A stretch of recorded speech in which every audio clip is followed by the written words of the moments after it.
Hi, my name is Michael Axe, and I'm doing my presentation on South Korea. Some demographics between South Korea and the USA. The population of South Korea is 51.47 million people, while the population of the USA is 327.2 million people. The official language of South Korea is Korean, and the official language of the USA is English.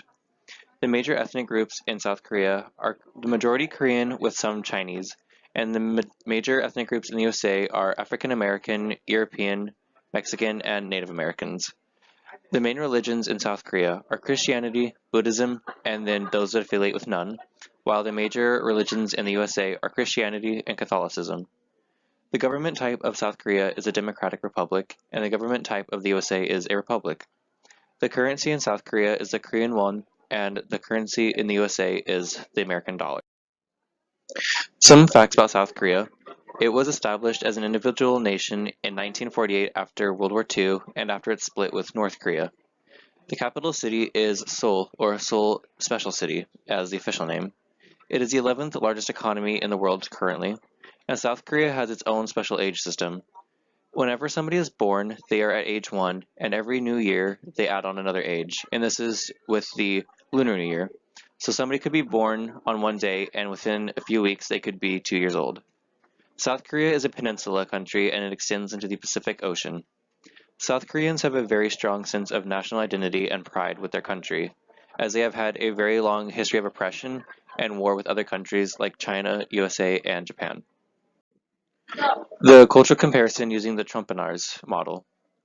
South Korea is an ascriptive society, and South Korea is a very hierarchical society, and they place a huge level of importance of who you are. Your age and your title determine how much respect you are entitled to receiving and how much respect you are obligated to giving. On the other hand, the USA is an achievement society.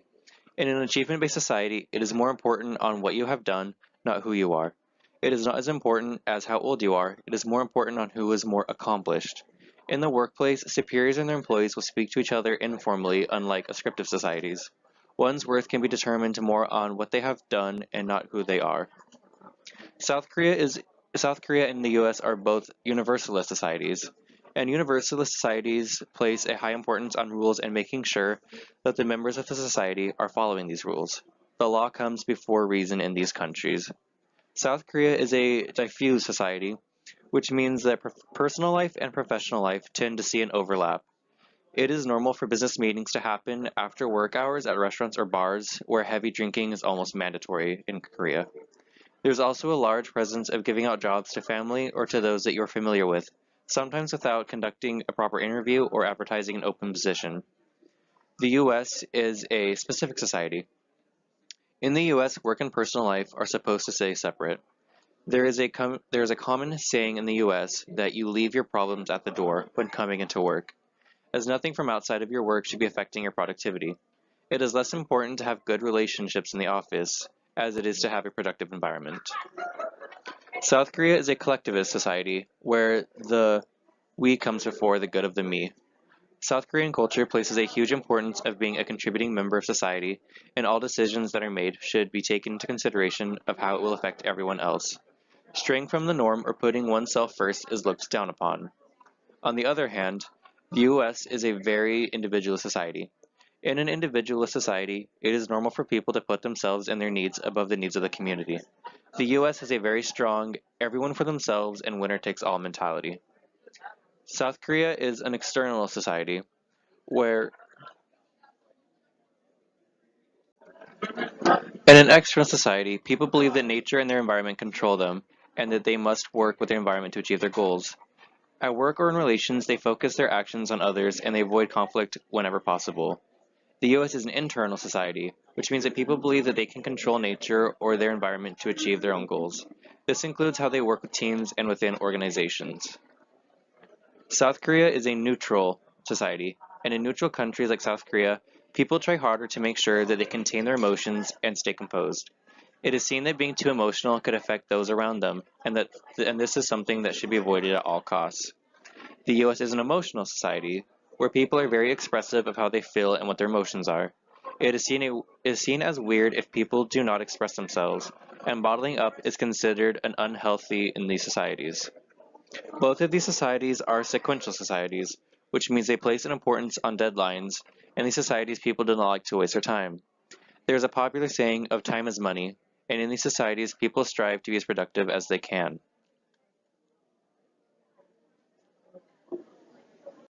Cultural comparison using Hofstede's model.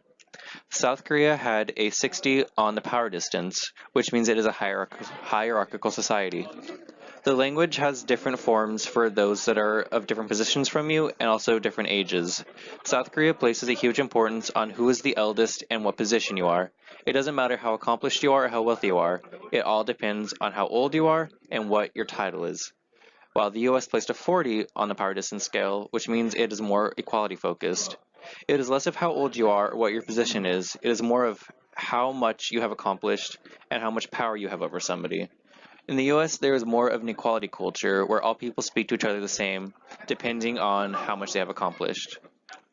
For the individualism sector, South Korea placed an 18, which is very low, as it is a collectivist society. In Korea, the we comes before the me, and there everybody strives to make sure that the way of life is benefiting everybody, and one should not think about themselves, they should think about everyone else. In the US, they placed a 91 on the individualism scale. It is more important for the US, for people in the US, to put themselves above the good of the others.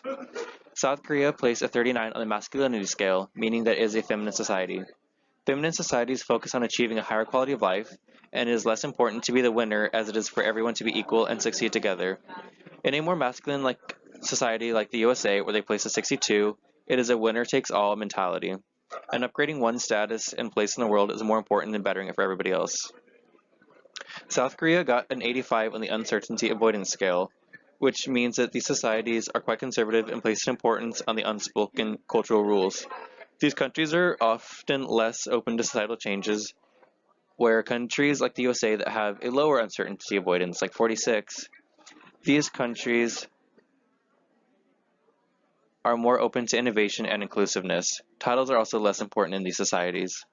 South Korea got a 100 for the long-term orientation, which means it's very pragmatic. Pragmatic societies focus more on behaving in a modest way and want to avoid talking too much about oneself.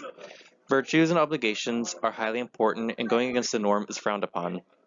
The US was the polar opposite and received a 26 on the long-term orientation, which means that they are not at all pragmatic and they are a normative society. And these societies are more about a person's convictions, emphasizing their rights and desires. They work to make things better, more efficient for themselves, and not just the good of everybody else. South Korea has a very low 29 on the indulgence scale, which means that they are more restraint-based, and that things should not be about just gaining pleasure for oneself, while the US had a 68 on the indulgence scale, which is quite high, as the US has a very big mentality of work hard and play hard, and also has a very large drug problem, which shows how indulgent we are.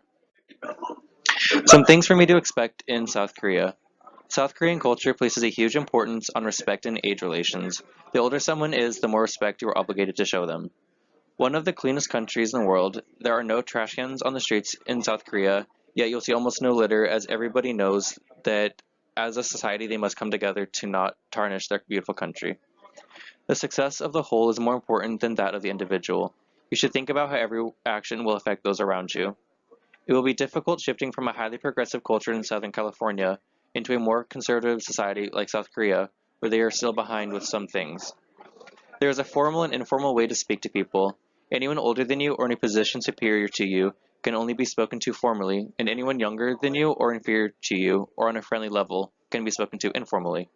I need to research proper body language and etiquette, as South Korean culture utilizes body language to show respect and emotions, and bowing is a huge part of their culture. Before departure, I still need to apply for a passport, apply for the proper program. I need to receive all needed vaccines to make sure I will be healthy in that country and that I won't bring anything over. I need to save up enough money to live off of. I must set up an international phone plan. I need to book my flight. I need to look for housing and make sure I have that secured before I go. And I need to select my courses and make sure that all the credits I'm taking will transfer over. What I have accomplished before my trip is that I have researched the weather during the trip and know what is going to be needed to pack. I have researched the programs in schools and have finalized a few programs I would like to apply for. I have started my language training and I'm doing quite well with that. and I am planning my future schedules around the time of the trip, setting aside anything for work or other obligations that I have.